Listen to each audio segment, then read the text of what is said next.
mukurikirana ibiganiro byacu. Ndizera ko mwiriwe neza, amahoro y'Imana bikomeje kubana namwe. Uyu munsi rero turaganira ku ijambo ry'Imana, dukomeza muri ibintu turimo mu bihe bigoye. Turabizi twinjiye mu bihe bya guma mu rugo, tugiye kumaramo hafi icyumweru n'iminsi irenga. Turaganira ku ijambo ryadukomeza, ryanatwongerera imbaraga muri ibi bihe turimo. Rero mbere y'uko twinjira mu ijambo ry'Imana, tubanze dusengeho gato turangiza twinjire mu ijambo ry'Imana. Mwami Imana, twongeye kuza imbere yawe, Imana ikomeye, Imana yo kwizerwa. Reka ubuntu bwawe utuganze muri twe, reka ijambo ryawe ryongere rigaragare muri twe. Reka umuco wawe wadusigiye Mwami wongere ugaragare muri twe Mwami. Ugiye kutwumva Mwami, ntaba ari we, ahubwo ubwiza bwawe bugira aho bumukura, bugira n'aho bumugeza Mwami. Bino bane nanjye, bane na bene data bazatwumva bakanadukurikirana, bazagera aho bava naho bagera. Gusa tubyizeye mu izina ry'Umwami wacu Yesu Kristo. Ijambo turi buganire uno munsi, ijambo rivuga ngo ese urufatiro rwawe rwo kwizera ruhagaze he, cyangwa se rushinze kuki? Ese ukwizera kwawe ufite cyangwa se kumenya Imana kwawe uhagaze he? Ese waba wishingikirije kuki wizeye muri bino bintu turimo? Turasoma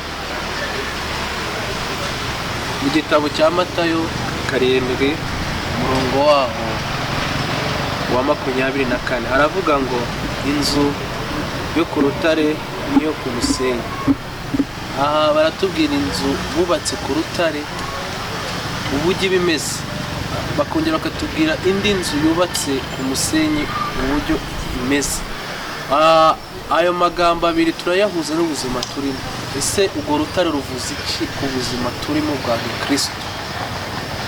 Ese umusenyi uvuze iki ku buzima bwa Kristo turimo? Ese umuntu wubatse inzu ye ku musenyi wivuze iki mu buzima bwa Kristo turimo n'iki gihe? Ese umukristo wubatse inzu ye ku rutare bivuze iki muri no buzima turimo bwa Kristo? Ijambo ry'Imana riratubwiye ngo nuko umuntu wese wumva aya magambo yanjye akayakomeza azaba nk'umunyabwenge wubatse inzu ye ku rutare. Ndasubiramo, nuko umuntu wese wumva aya magambo yanjye akayakomeza azaba nk'umunyabwenge wubatse inzu ye ku rutare. Umurongo wa 25 akongera akavuga ngo imvura iragwa, imivu iratemba, umuyaga urahuha, byose byikubita kuri iyo nzu ntiyagwa, kuko yari ishinzwe ku rutare. Kandi umuntu wese wumva aya magambo yanjye ntayakomeza azaba ari nk'umupfapfa wubatse inzu ye ku musenyi. Imvura iragwa, imivu iratemba, imiyaga irahuha, byose byikubita kuri iyo nzu iragwa, kandi kugwa kwayo kwabaye kunini. Bwana Yesu asifiwe. Tuganira aya magambo, batubwiye umuntu wubatse inzu ye ku rutare, ngo ibije byose ntabwo bipfa kumunyeganyeza, cyangwa se ngo iyo nzu ibije byose bikayigwaho, ngo imiraba, ibintu byose bije bikagwa kuri iyo nzu yubatse ku rutare, ngo ntabwo ipfa kuko ibishikamye, kuko ibikomeye.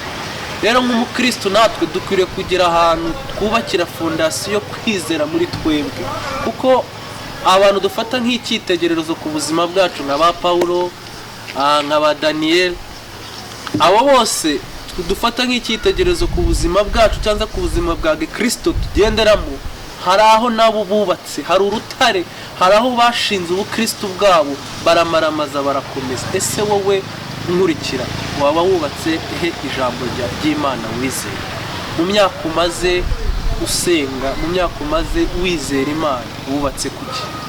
Bibiliya iratubwiye ngo umuntu rero wubatse inzu ye ku rutare, ngo ibije byose ntabwo bipfa kumunyeganyeza. Ese ni ibiki bitunyeganyeza twebwe abakristo turi muri bihe turi? Ni byinshi cyane, ni ibigeragezo byinshi duhura nabyo bigenda bitunyeganyeza. Ariko iyo bije bigasanga ushikamye, urutare ni ijambo, urutare ni ijambo ry'Imana. Burya iyo ibigeragezo byose bije bigasanga ushikamye ku ijambo ry'Imana, bigasanga uhagaze ku ijambo ry'Imana, nta cyapfa kukunyeganyeza, nta cyapfa kuguhungabanya. N'ibiri no bihe turimo tugiye kujyamo byaguma mu rugo, nta kindi cyagukomeza, kuko ugomba kubaka ijambo ry'Imana muri wowe, rikaba ifatiro muri wowe. Kuko ibije byose, guma mu rugo niyo yaza ntago yagukanga, guma mu rugo niyo yaza nta kintu yagutwara, kuko wubatse ku ijambo ry'Imana, kuko wubatse ku rufatiro rw'Imana. Ariko umuntu wubatse inzu ye ku musenyi, ngo ibije byose biraza bikawujyana, ibije byose biraza bikabitwara, iyo nzu nta nubwo yagumaho, ijyananwa n'iyo miraba ije. So rero no mu bigeragezo turimo, Satani aje agasanga tutubatse ku rutare rw'Imana, iyo aje agasanga tutubatse ku rufatiro rw'Imana, iyo aje agasanga tutubatse ku ijambo ry'Imana, araza akadutwara akatunyaga ibyo twahawe, araza akadutwara akatunyaga ibyo twahawe. Rero mureke twubake ijambo ry'Imana muri twebwe, mureke twubake urufatiro rw'Imana muri twebwe, kugira ngo ibiza byose nibizaza nibizaduhungabanye, kugira ngo bizasange dushikana. Impamvu abakristo bagwa, ukumva ngo uyu mukristo yari ari mu bumana ariko ngo ejo bundi yaraguye. Ikibitera ni iki? Nuko atubatse urufatiro rw'Imana muri we. Ariko ubatse urufatiro rw'Imana muri we agenda akura, agenda agwiza imbaraga, agenda agwiza ubwenge. Rero nshuti zanjye, akagahe tugiye muri guma mu rugo nikazabagahe kubuza ku buzima bwawe, ahubwo kazabagahe ko gusabana n'Imana mu byo ukora byose, mu byo uvuga byose. Kuko uwubatse ku ijambo ku rutare, uwubatse ku rutare ku buzima bwiwe, nta gipfa kumunyeganyeza. Uje wese asanga ashikamye, uje wese asanga akomeye. Ushobora guhura n'ibigeragezo ukavuga ati nubwo ibi ngibi mbinyuzemo, ariko nzi ko byose biri mu bubasha bw'Imana, nzi neza ko Imana ibyo ifitiye ari byiza kurushaho. Iyo ukomezanye uko kwizera, Imana ibasha kukugirira neza. Nshuti zanjye, wowe waba warasubiye inyuma ukabona ibintu bitagenda neza, wisuzume, wirebe mu mutima wawe, ugaruke ku rutare rw'Imana, wongere ugaruke ku ifuruka y'Uwiteka, wongere ugaruke mu bihe by'Imana wahozemo kuva kera. Gira aho wubaka, gira umusozi wubakaho inzu yawe, Imana izakwibukira. Ese Imana izakwibukira kuki? Muririmbyi umwe yararirimbye ngo uwagushaka yagusanga he, mbese ubu ubarizwa he? Ngo wagushaka yagusanga he, mbese ubu ubarizwa he? Uwagushaka yagusanga he, mbese ubu ubarizwa he? Nta kindi kizagukomeza muri ubu buzima ni ukumenya Kristo, ukamwizera, ukamugumaho. Reka dusome ijambo dusanga mu Byahishuwe, dusoze dusome Ibyahishuwe igice cya mbere murongo wa 3. Aratubwira ngo hahirwa usoma aya magambo y'ubuhanuzi, hahirwa n'abayumva bakitondera ibyanditswe muri bwo, kuko igihe kiri bugufi. Asubiramo, hahirwa usoma aya magambo y'ubuhanuzi, hahirwa n'abayumva. Gusoma ni kimwe, no kumva ni ikindi. Hari abantu benshi dusoma Bibiliya nk'amateka, ntago wabasha kubaka urufatiro rw'Imana muri wowe, cyangwa se kubaka yanzu. Bibiliya itubwiye ngo hahirwa abubatse inzu ku rutare, ngabo ngabo ntabwo bapfa kunyeganyezwa. Ntabwo wabasha guhura n'ibyo bigeragezo ngo bisanga ushikamye, bisanga ukomeye, bisanga wuzuye imbaraga z'Imana, utarabanje kumva ijambo ry'Imana, utarabanje gusoma ijambo ry'Imana. Bibiliya iratubwiye ngo hahirwa abasoma ijambo ry'Imana, hahirwa n'ababyumva. Gusoma ni ikindi, no kumva ni ikindi. Narivuze ngo hari abantu basoma ijambo ry'Imana, hari abantu basoma Bibiliya nk'amateka.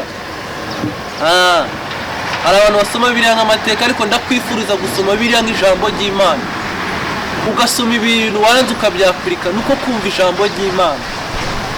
Ugasoma ibintu waranze ukabigendana, nuko kumva ijambo ry'Imana. Ngo tugiye kujya mu bihe bigoye, hari bamwe bagiye kujya mu bihe bigoye, bari bafite akazi kababeshejeho, bari bafite ibibatunga kugira ngo babeho, ariko icyo gihe bagiye kubura ibyo ibibatunga kubera iki? Akazi kabo kagiye guhagarara. Ariko kuko wamenye ijambo ry'Imana, wubatse inzu ku rutare, urwo rutare akaba ari ijambo ry'Imana, ibije byose bikaba bipfa kukugendageza. ubasha kwibuka na wa wundi urengana, ubasha kwibuka na wundi ubabaye, na wundi mu bihe bigoye tugiye kujya ukamwibuka, ukamwongerera imbaraga. Hari ababuze ibiryo ariko wowe ufite icyo kurya, haranira kwibuka mugenzi wawe muturanye, haranira kwibuka umuturage muturanye. Niyo wamuha ikiro kimwe kirahagije kugira ngo umunezeze.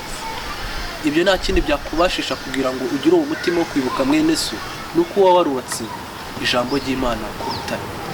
Nta kindi kizabigufasha nuko uba warubatse ijambo ry'Imana ku rutare. Rero ibuka mwene so muturanye, umugirire neza, umwongerera imbaraga, umukomeze, ye kwiheba. Muri no minsi tugiye kujyamo ushobora kubona ari iminsi mike ariko ni iminsi igoye kubw'umuntu. Ashobora kuba ibyo kurya, ashobora kuba atunze abana benshi, ashobora kuba afite abana 5, ariko wowe kumva ni ibintu bitoroshye, ariko ukumva ni ibintu byoroheje, ariko ni ibintu bikomeye. Abo bana bazarya iki? Abana bazabaho uko. Haranira kwibuka mugenzi wawe, umufashe. Yesu yaravuze ngo naje kubasura nimwama, nza kubasaba nimwama, prito nza kubasura nimwanyakira, nza kubasaba nimwama, ndafungwa nimwasura. Abigishwa barabubya se ko twirigwana, ko tugendana, wabidukoreye ryari, wabidusabye ryari ntitwabigukorera. Yesu arababwira ubwo mutabinkoreye, ubwo mutabikoreye bene so, nanjye ubwanjye ntabwo mwigeze mubinkorera. Nshuti zanjye, ntabwo wamenyera uhura n'Imana. Imana iri kumwe natwe, ihorana hafi natwe, kandi Imana ikorera mu muntu. Ntabwo Imana izaze kubwira ngo dore ndi Imana, ndi ya Mana usenga, ni ya Mana uramya. Oya, Imana izira mu muntu. Niyo wayisenze ukayisaba icyifuzo, ntabwo icyo cyifuzo ikwereke kugira ngo dore ndi Imana ngo wayicyifuza wansaba, igituma mu muntu. Imana riri korera muri twe, kuko imibiri yacu ni imibiri imenyekanisha Kristo. Twebwe turi mu isi kuko turi abambasaderi. Nshuti zanjye, usoza ndakwifuriza kubaka ijambo ry'Imana ku rutare. Ndakwifuriza gusoma aya magambo y'Imana, uyasome unarushaho kuyagenderamo, kuko ubwami bw'Imana bwegereje kandi buri hafi. Ntabwo ubwami bw'Imana buzaguteguza ngo buzabejo. Bushobora kuba aka kanya wowe uri gukurikira iyi video ukabona Imana iraje, bishobora kuba ejo, bishobora kuba ejo bundi, ariko haranira kubaho kwawe, uharanire nk'uzapfa ejo, wongere uharanire nk'uzarama ibihe byose. Umunsi wawe ufata nk'umunsi wa nyuma Imana yakugeneye, kuko ntabwo uzi ko ejo uzarama, ejo ntabwo ubizi ko uzaramuka, ariko uwo munsi wawe ufate nk'umunsi wa nyuma. Ubwoba uhinde umushitsi, ubwire Imana ibane nawe, urushaho kukwiyereka. Imana ibaho umugisha kandi Imana ibagirire neza. Turabakunda cyane. Imana ibahezagire.